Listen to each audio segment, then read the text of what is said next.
"How dare you ruin my wedding?" the bride screamed, the sound echoing shrilly across the beautifully manicured lawn and drowning out the soft strains of the string quartet. Everything had been calibrated for perfection. Flawless lighting, flawless flowers, exactly as Madison, the bride, had planned, scrutinized, and replanned, micromanaging down to the smallest gilded detail. And then, she appeared, 62-year-old Black Grace Thompson, moving with the practiced invisibility of those who serve. She wore the standard, slightly stiff uniform of the premium catering company, navigating the dense crowd near the ornate stone fountain with a heavy silver tray of champagne glasses. With the smooth, practiced efficiency of someone who'd done this precise task for decades, she was quietly refilling the empty flutes. Grace moved with a palpable sense of quiet dignity, the kind that is forged by years of being utterly unseen, yet standing directly in the sight line of the wealthy and powerful. She approached Madison's inner circle, a laughing group clustered near the fountain's edge. Grace leaned in carefully to top off a guest's glass. But at that precise moment, the bridesmaids shifted positions, an inadvertent movement. Grace's shoulder bumped Madison's, just barely, a slight, insignificant collision. It was nothing dramatic, barely a tremor, but it was enough.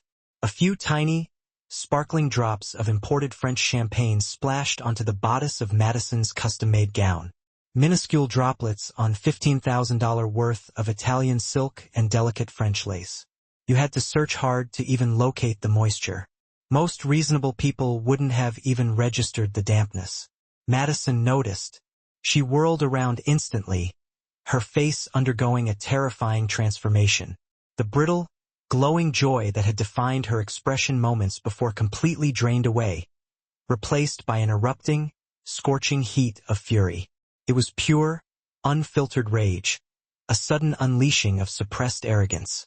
Her eyes went flat and cold, and her mouth twisted into a snarl of indignation. Before Grace could even formulate an apology, before she could utter a single syllable of explanation or regret, Madison's hand snapped out through the air. The slap was hard, sharp, and deafeningly loud. The kind of sound that physically cuts through the ambient noise of music, polite laughter, and flowing conversation. The sheer violence of the contact made everyone freeze in mid-sentence, drinks halfway to their lips. Grace's head snapped violently to the side. Her hand immediately flew up to her cheek, cupping the spot where Madison's angry palm had connected with her face. Shock, immediate and total, flooded her features. But then, beneath the shock, something else flickered across her eyes, something deep and unreadable. Recognition, pain that ran bone deep, resignation born of long experience, perhaps all three converging at once. The music didn't actually stop. The string quartet continued their melody in the background, a chilling soundtrack to the sudden trauma, but every conversation within a 20-foot radius died instantly. And Madison wasn't finished.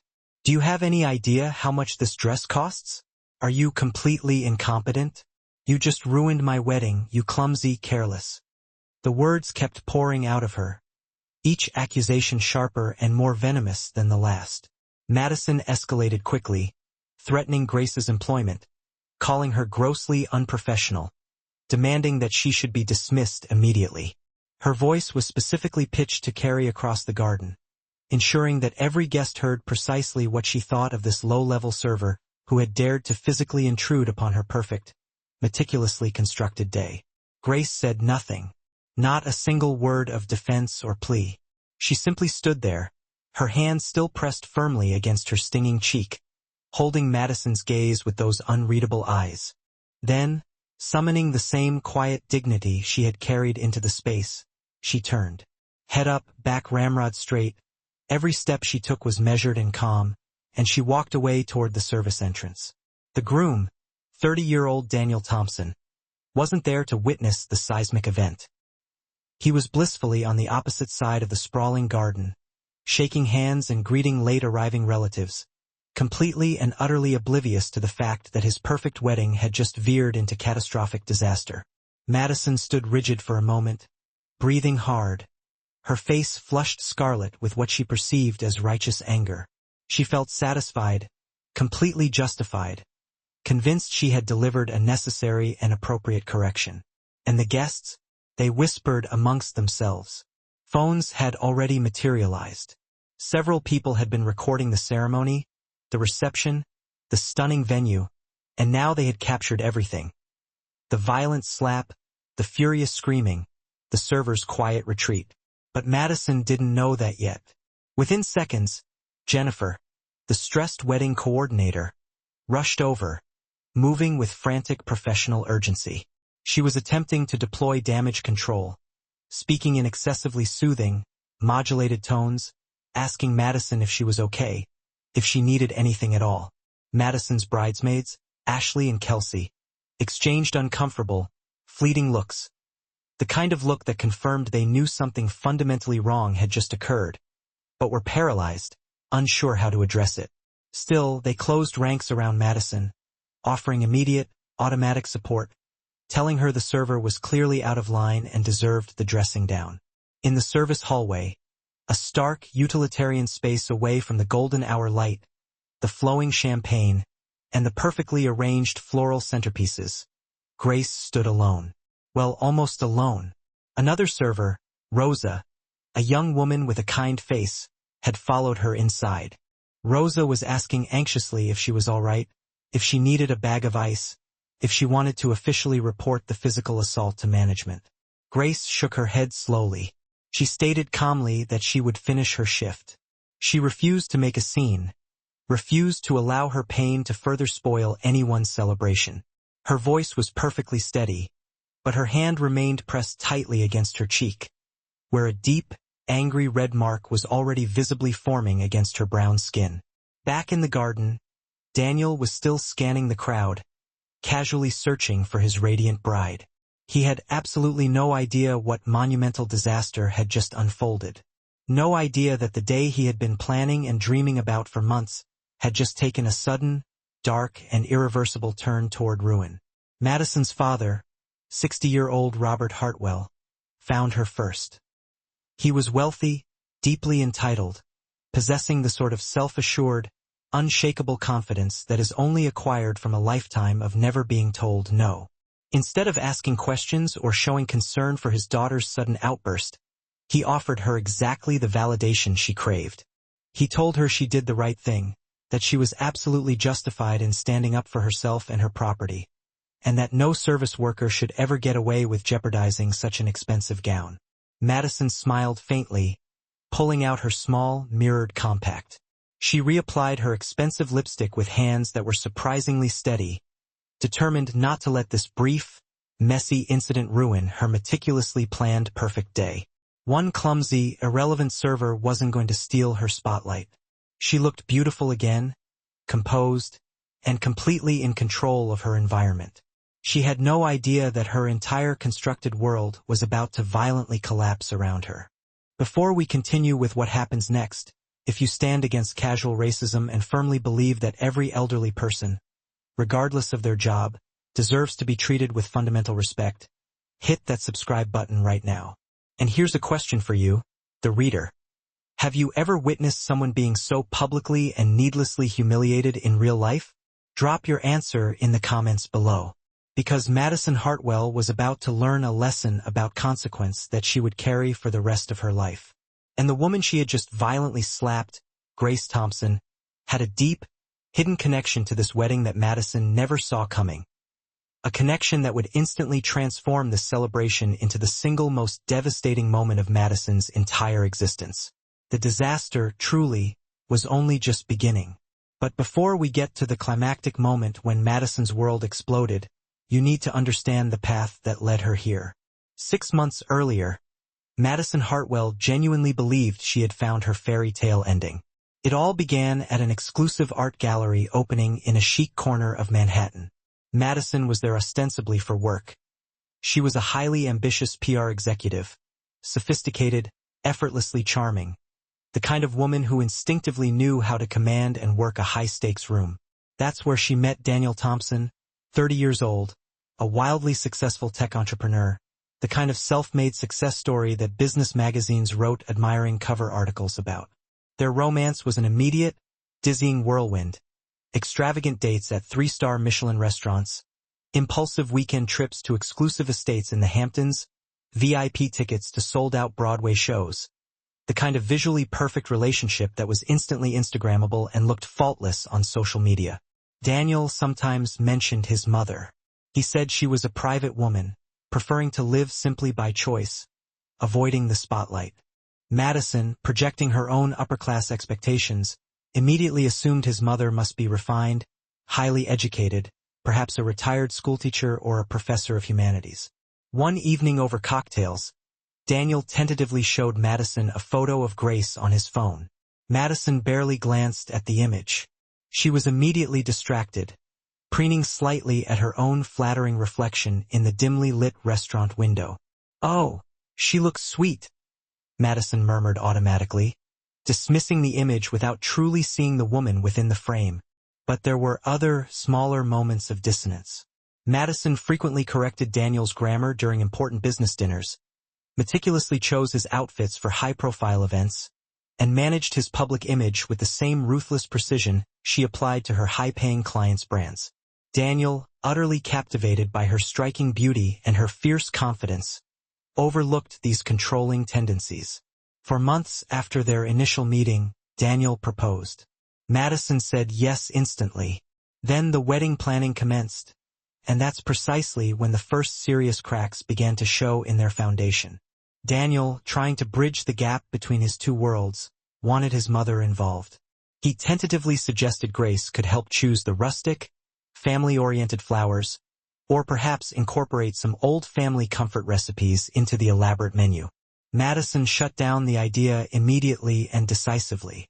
She informed Daniel coldly that this was the bride's vision, her special day, and too many irrelevant opinions would simply complicate the flawless execution. Grace offered to help anyway, reaching out with genuine warmth.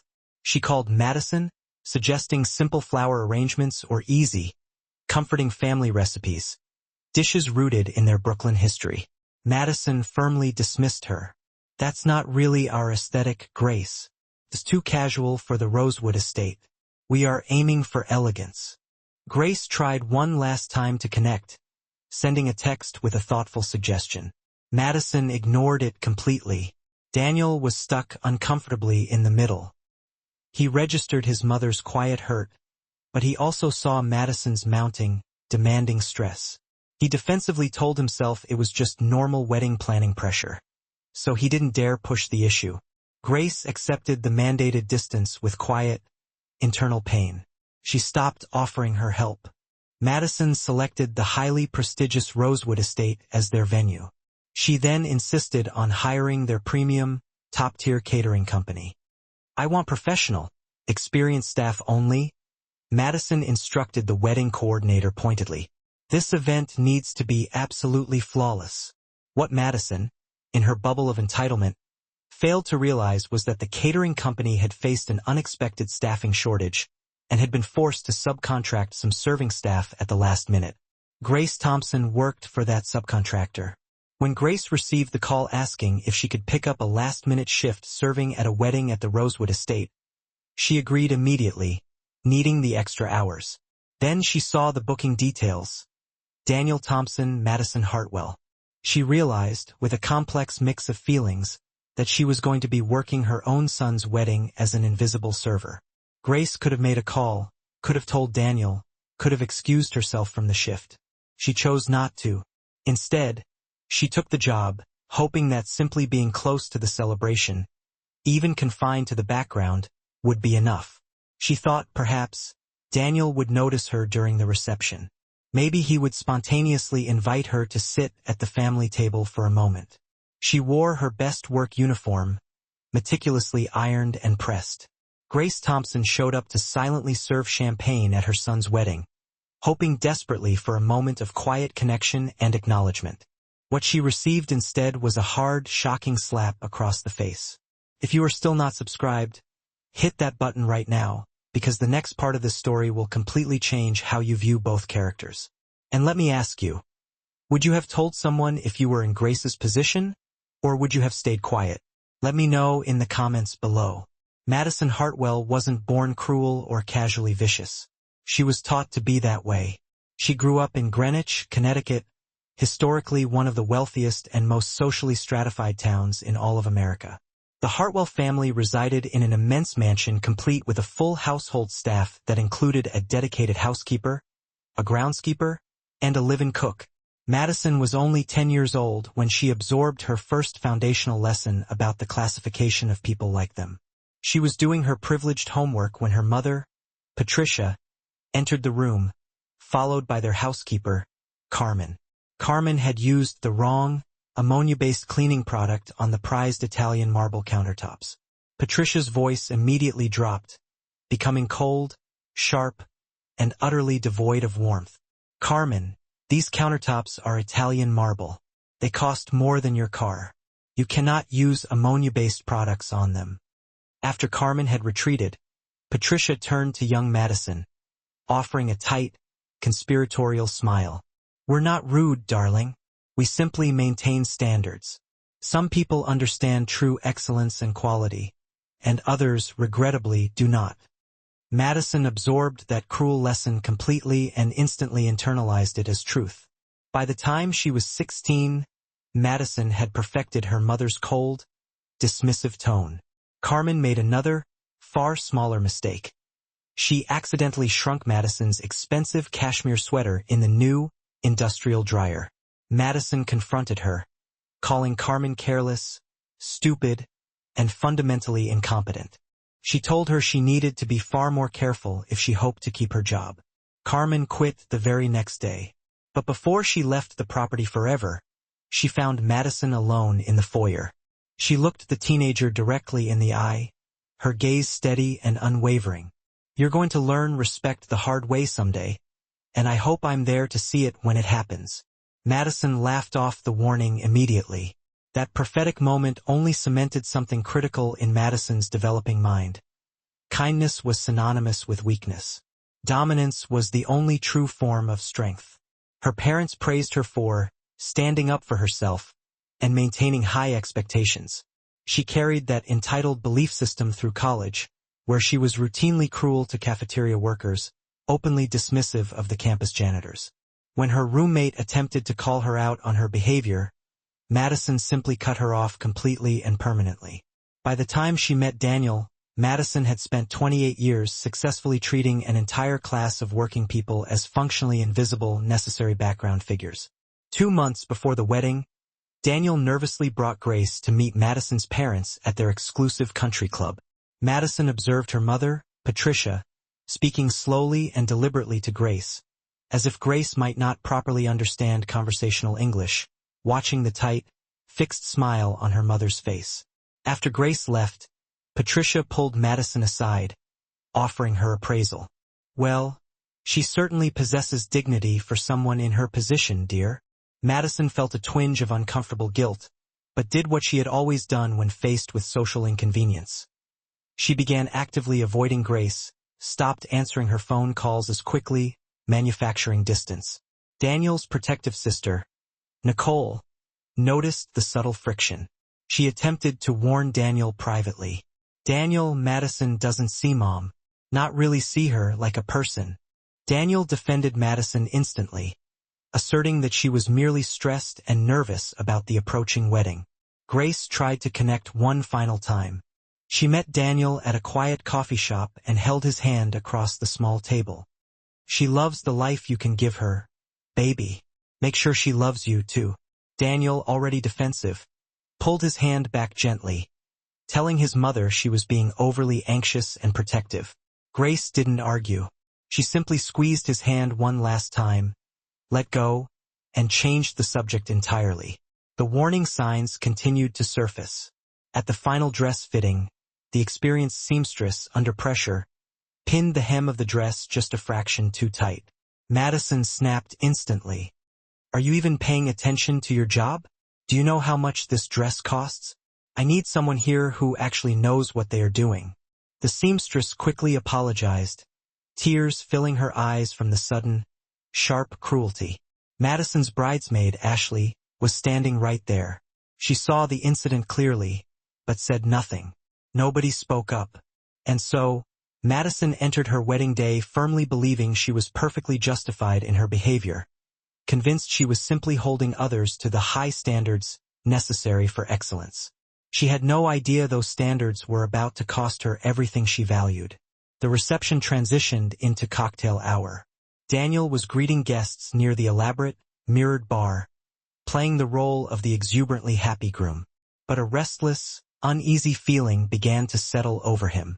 He kept scanning the room, searching. That's when Marklin, Daniel's close college friend, found him. Marklin pulled him aside, his expression urgent and deeply serious. "Man, we need to talk. Right now." Marklin rapidly explained what he had just witnessed. The shocking slap, the bride screaming, the elderly black woman in the standard hotel uniform quietly walking away. Daniel's face instantly drained of all color. His hands began to shake uncontrollably. "Where is she?" he demanded, his voice a tight whisper. Marklin pointed discreetly toward the service entrance. Daniel had a momentary impulse to find Madison first, to demand an explanation, but he couldn't. Not until he knew for absolute certain. He turned and headed swiftly toward the staff service area. Each step felt impossibly heavy, weighted down by mounting dread. He found Grace in a small, dimly lit prep area, mechanically refilling a tray with clean champagne flutes. The other servers, sensing the intensity of the situation, had respectfully left her alone. "Mom!" Grace turned slowly. Daniel saw the unmistakable red mark still visibly inflamed against her brown cheek, a violent stamp of shame. "It's fine, baby," Grace said instantly, her voice rushing out, defensive and protective. "Don't worry about it. I don't want to ruin your day." But it wasn't fine. Daniel stood there, physically torn between paralyzing disbelief and white-hot rage. His mother had been working his wedding as an invisible server, and his bride, the woman he had just sworn to cherish, had physically assaulted her. To understand why this devastating sight shattered Daniel, you need to understand the history of what Grace represented to him. Daniel grew up in a tiny, cramped Brooklyn apartment.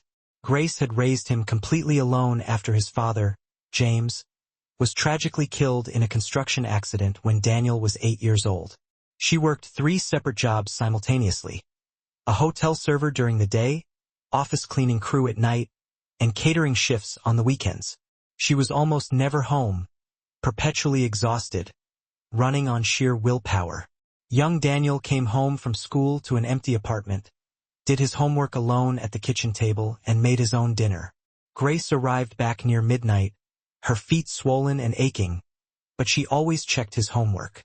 She still woke early enough to make him a hot, proper breakfast before school every single morning. She never, ever missed a parent-teacher conference, a school play, or a track meet. She wore the same 3 threadbare outfits so that Daniel could afford new school clothes and books. She taught him something fundamental and unshakable truth.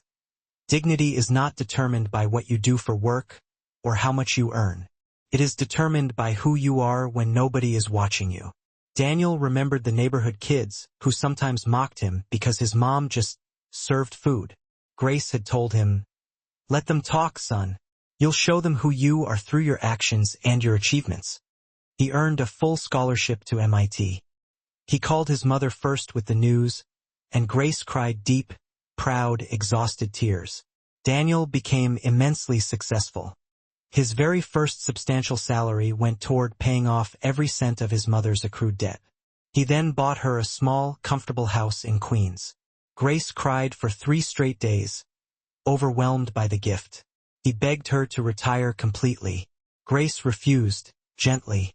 She said she needed purpose, and that serving others, despite the hardships, still gave her deep satisfaction and joy.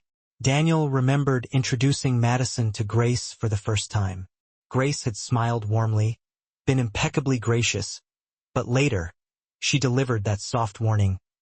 "Make sure she loves you too."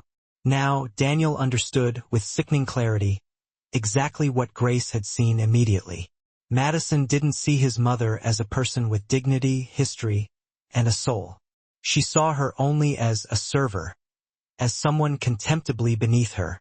While Daniel stood there, paralyzed by shock and rage. Something else was happening exponentially faster. A guest named Stephanie had posted the slap video to her Instagram feed during the height of cocktail hour. The accompanying caption was stark. Asterisk bride just assaulted an elderly server at her own wedding. This is disgusting. Asterisk within 30 minutes. The raw footage had jumped to Twitter, now X. Within an hour, the clip on TikTok had garnered over 500,000 rapid views. Ugly, viral hashtags started trending. Hashtag wedding Karen, hashtag bridezilla. Comments flooded in with universal outrage and condemnation. Then, someone who knew Daniel recognized Grace. A new, terrifying comment appeared. Asterisk wait, that's his mother. I've seen her in his old family photos. Asterisk the internet instantly exploded into a frenzy of judgment. New, toxic hashtags trended immediately.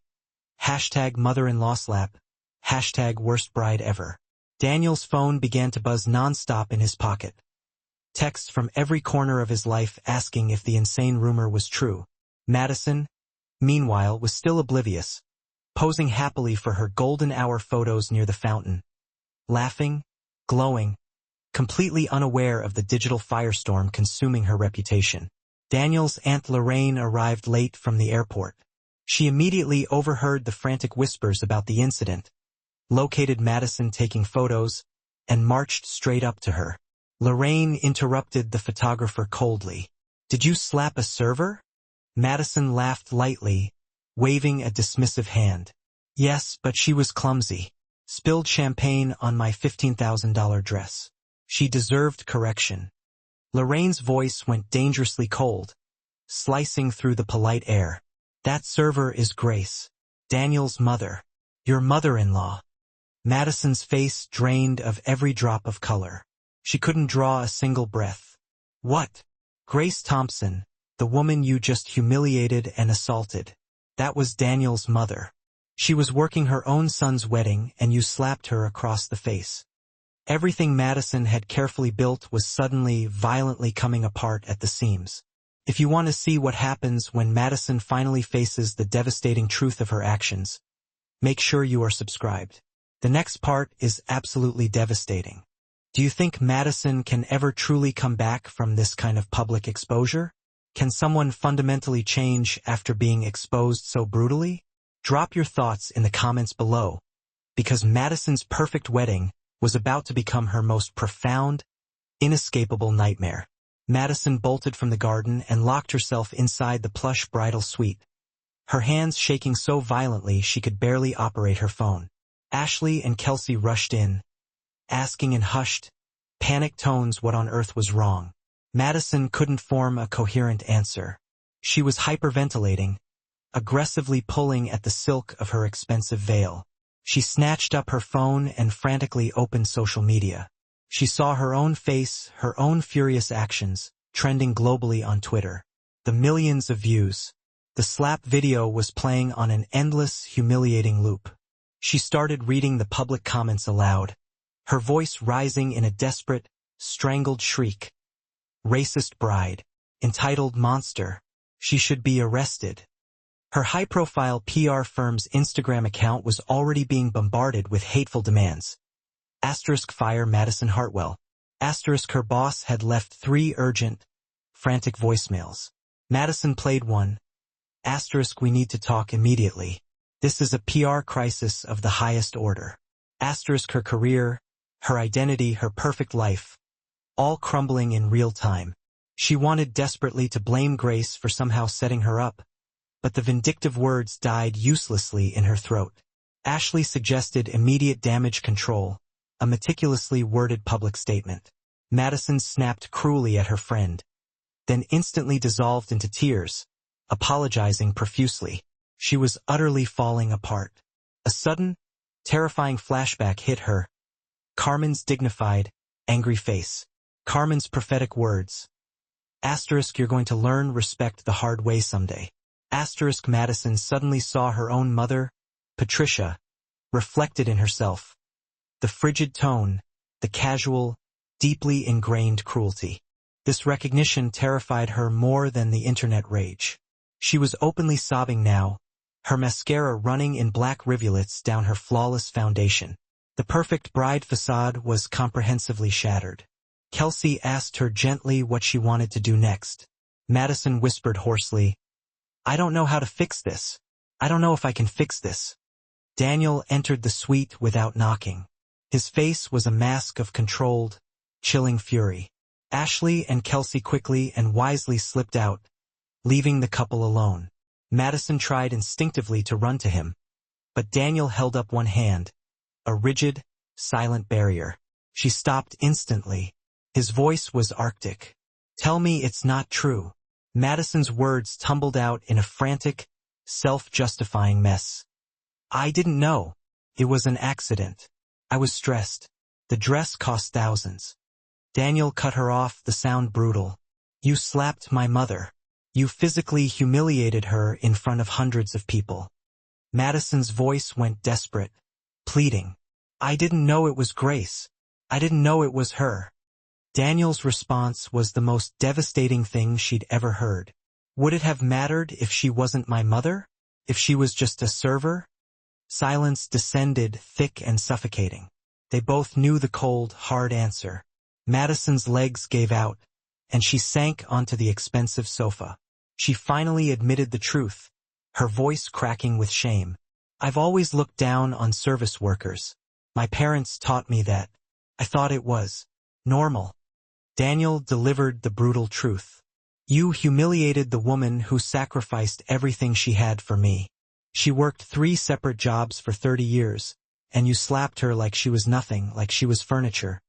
Madison was crying uncontrollably now. She confessed something deeper, a core insecurity. "I've always been terrified of being ordinary, of being disrespected, of being like those people." Daniel's voice cracked, not with rage, but with profound sorrow. "Those people? You mean people like my mother? Like me before I made money?" Madison realized the horrifying implication of what she just said and tried desperately to backtrack. But there was nothing left to say, no excuse that could cover the gulf between them. Daniel put his head into his hands, utterly exhausted. "Everyone saw who you really are tonight. The whole world saw it." "What do you want me to do?" Madison asked, her voice small and pathetic. Daniel looked at her with eyes that were ancient with weariness and disappointment. "I want you to understand what you stole from her. This was supposed to be the happiest day of her life, too." Daniel took Madison's hand, leading her out of the suite and through the venue toward the service area. Her hand was in his, but there was absolutely no warmth, no connection, just the cold formality of a captor and a prisoner. They found Grace sitting alone on a hard, metal folding chair, still wearing her slightly rumpled uniform. She had carefully removed her apron and held it folded neatly in her lap. Rosa, the young server, had left her a bottle of water and given her necessary space. Grace looked up when they entered. Her face was completely unreadable, a blank slate masking deep pain. Madison approached slowly, tentatively. She tried to speak, forcing the title past her lips. "Mrs. Thompson, I—" Grace held up one hand, a silent, authoritative gesture. Madison stopped immediately. Silence stretched between the three of them. The distant, muffled sound of the wedding music filtered faintly through the closed doors. Then Grace spoke. Her voice was calm, steady, quiet. Each word was weighted with the accumulated experience of decades. She talked about working as a server for 30 long years. Different hotels, different fancy restaurants. She described every rude customer who had snapped their fingers at her for attention. Every person who had treated her as an invisible piece of furniture. The high-powered business executives who interrupted her mid-sentence. The society couples who blamed her for mistakes made by the kitchen staff. The spoiled children who purposefully spilled drinks while their parents watched, saying nothing. She spoke of the man who, infuriated by an overcooked steak, had thrown his entire dinner plate at her head. The manager who told her to smile more. The abusive customers who left 5-cent tips on $100 tabs. Grace had endured it all, cultivating a resilience that bordered on the divine. She performed every necessary humiliation with unshakable dignity. She did it because her son, Daniel was constantly watching her, learning how to survive in a world that consistently underestimated and overlooked them. She had instilled in Daniel the essential truth. Dignity flows from within, an unassailable inner fortress, completely independent of how cruelly or dismissively others choose to treat you. Tonight, this wedding night, was meant to be the pinnacle of that journey, the proudest moment of her existence. It was her son's wedding. The last-minute call from the catering company offering her a shift had been a shock, but she had said yes instantly, without hesitation, despite her chronic health issues, despite being 62 years old and profoundly tired. She said yes because it was Daniel's wedding, a chance to be close. She had clung to the naive hope that Madison might finally see her, recognize the woman who raised the man she loved, maybe even invite her to join the inner circle, the family table. She'd allowed herself a foolish fantasy of Madison introducing her to affluent guests with genuine pride. Instead, she was publicly humiliated, physically assaulted in front of 200 witnesses for a momentary clumsiness, for the sheer audacity of existing in the wrong space at the wrong time. Yet, Grace's voice remained utterly steady, devoid of tremor.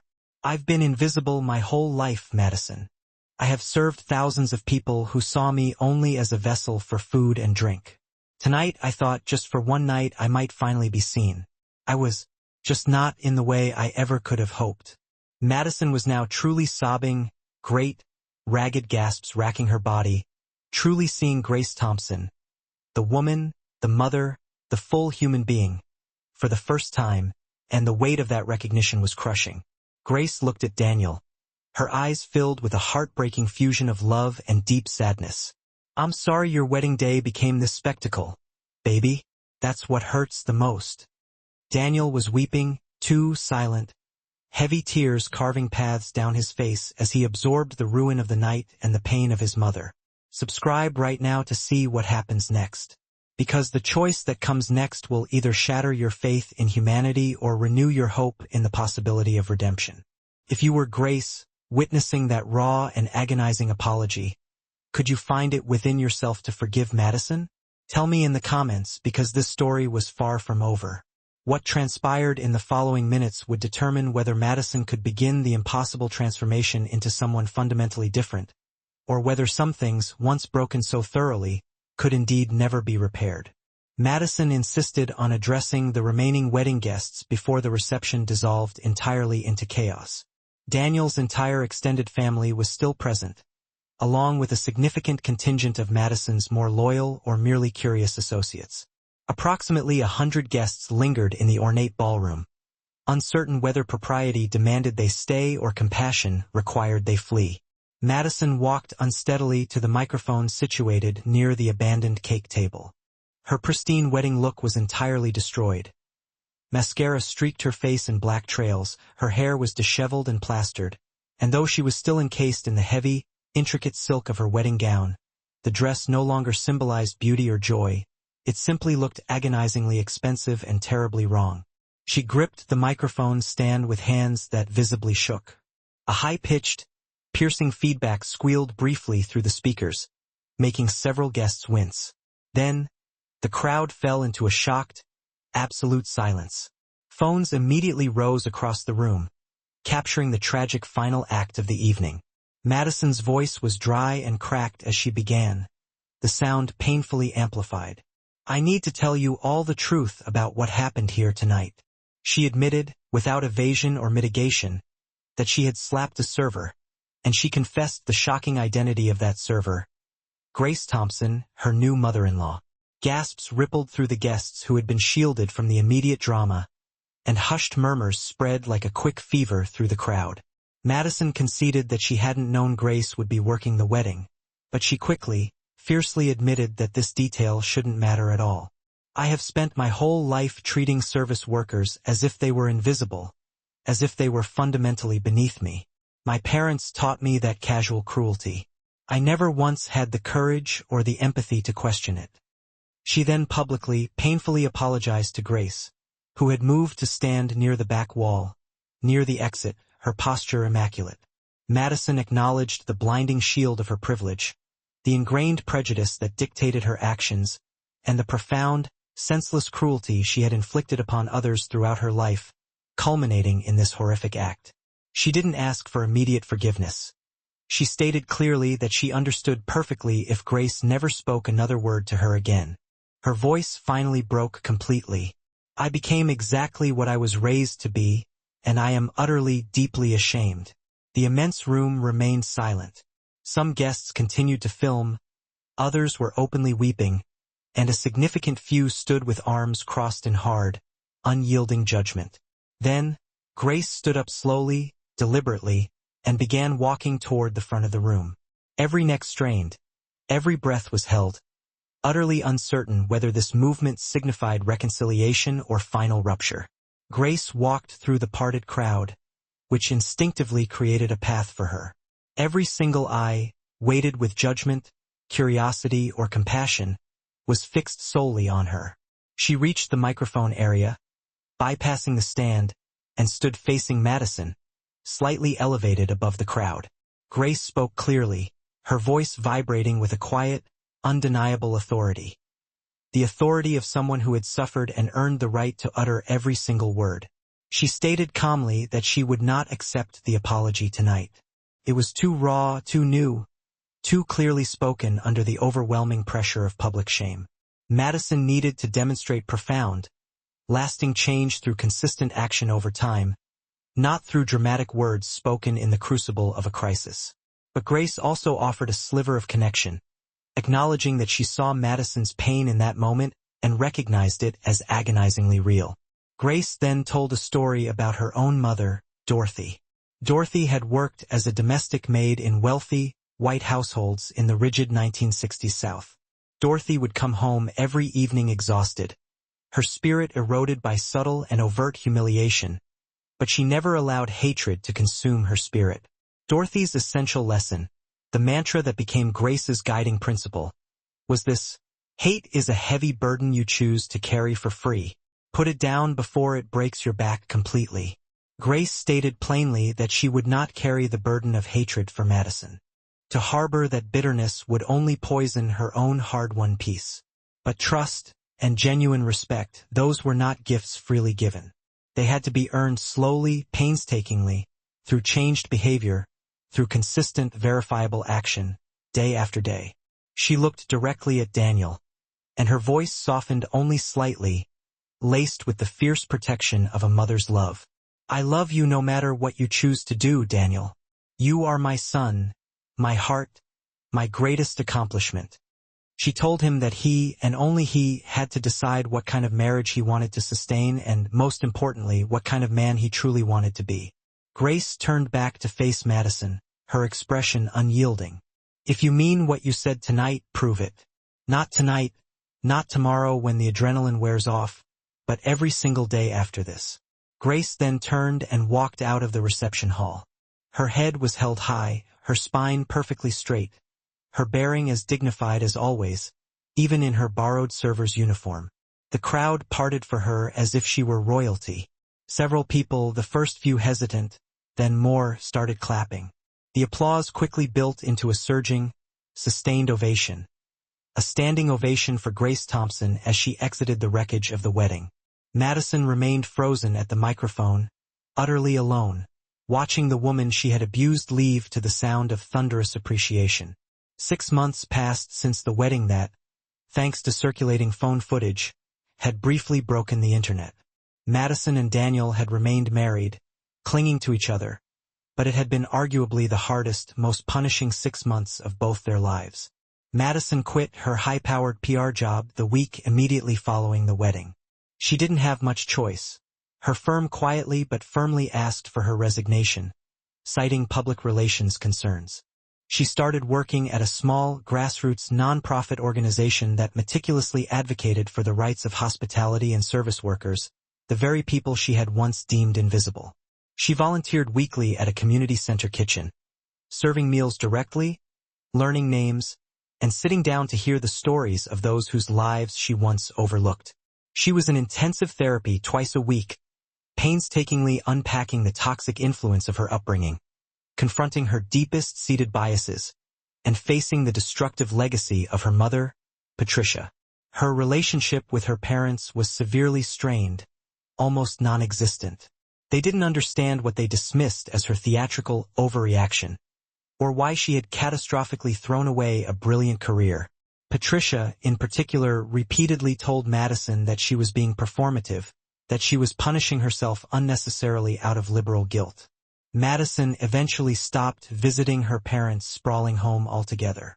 The distance was agonizing, fraught with years of dependency and seeking approval, but it proved to be necessary. She was finally learning that she could survive disappointing them, realizing that their conditional approval had ultimately cost her far too much. Daniel and Madison were in couples counseling, methodically rebuilding the foundation of their relationship brick by agonizing brick. Some days offered small glimmers of light. Many days were brutally hard, filled with doubt. Both of them constantly questioned whether they possessed the stamina to make their damaged marriage work. Daniel watched Madison with intense, weary care, looking for undeniable proof of real, lasting change, still afraid to commit to fully trusting her again. Grace and Madison had begun meeting monthly for coffee at a small, unpretentious diner in Queens that Grace had frequented for years. The first 3 meetings had been painfully stiff, formal, and strictly painful. Madison mostly listened, asking careful, non-intrusive questions, and didn't dare expect any immediate warmth or comfort. Slowly, over the 4th and 5th meetings, Grace began to share small, anecdotal stories about her life and her work, gently testing the boundaries of Madison's sincerity and responsiveness. Today, they met for their 6th coffee date. Madison arrived with a slim folder of photographs detailing her volunteer work at the community center.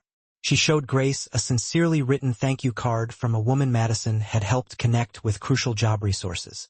Grace looked through the photos with an entirely unreadable expression, her face a mask of careful neutrality. Madison didn't expect praise. She just desperately wanted Grace to witness the tangible evidence of her sustained effort. Grace asked Madison a hard, pivotally important question, her gaze fixed. "Why are you doing this, Madison? Is this for me? Is it for Daniel? Or is this, finally, for yourself?"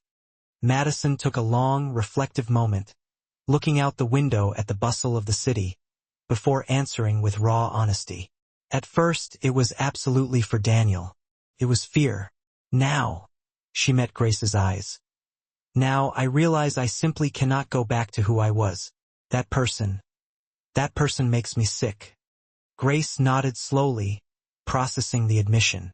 Something subtle shifted in her reserved expression, a fraction of tension easing. Grace then shared a story about an unnecessarily rude customer she had encountered just last week, subtly testing Madison to see if she would revert to her old judgmental dismissiveness. Madison listened without any defensiveness, asking thoughtful questions about how Grace had maintained her composure and handled the conflict. She genuinely wanted to learn and absorb the lesson. Grace allowed herself the smallest, most cautious smile, the first true, unguarded warmth that had passed between them. The final scene unfolded in Grace's small, meticulously kept house in Queens. It was a family dinner. Daniel was setting the table, placing the mismatched plates with careful attention. Grace was busy in the kitchen, filling the space with the comforting aroma of home cooking. Madison arrived exactly on time, carrying a bouquet of simple, unpretentious flowers. She took off her coat and immediately asked, "How can I help?" Grace told her to chop the vegetables for the salad, pointing to the worn cutting board. Madison chopped slowly, awkwardly, carefully, accepting Grace's initial instruction without a hint of the defensiveness that had once defined her. Grace corrected her technique for holding the knife, using the same gentle, authoritative tone she once used when raising Daniel. Madison accepted the correction instantly, even laughing quietly at her own awkwardness when she got the grip wrong. A small, genuine moment of warmth passed between them when their eyes met over the cutting board. Daniel watched from the kitchen doorway, leaning against the frame, a witness to a miracle. Seeing his mother smile at his wife, truly smile. It wasn't perfect. The wounds weren't fully healed, but it was undeniable, tangible progress. They sat down to eat together. Grace bowed her head and offered a prayer before the meal. She held both their hands, Madison's and Daniel's, and thanked God for second chances and for the painful, necessary lessons learned through suffering. Madison squeezed Grace's hand gently, and Grace did not pull away. Inside that small, warm house in Queens, 3 people ate dinner together, working slowly and deliberately towards forging something fragile, something resembling family. Grace's face showed cautious forgiveness, a difficult, hard-won peace, her dignified strength utterly intact. Respect is never given. It is chosen, painstakingly, every single day. If the story resonated with you, hit that subscribe button right now. Share this video with someone who needs to hear this message. Because stories like this remind us that fundamental change is entirely possible, but only when we are willing to commit to the brutal, necessary hard work. Here is my final, critical question. Do you truly believe people can profoundly change their character? Or are we always ultimately defined by the people we were raised to be? Drop your answer in the comments below. I want to hear your deepest thoughts. Because Madison's story was never about a perfect, instantaneous redemption. It was about the long, painful, messy road of becoming someone better. One day at a time, one intentional choice at a time. And Grace showed us what true, enduring strength looks like. Not revenge, not self-pity, not corrosive bitterness, but a quiet, powerful dignity that cannot be stolen or taken away, no matter what anyone does to you. That is the lesson. That is the truth we carry forward. Thank you for watching.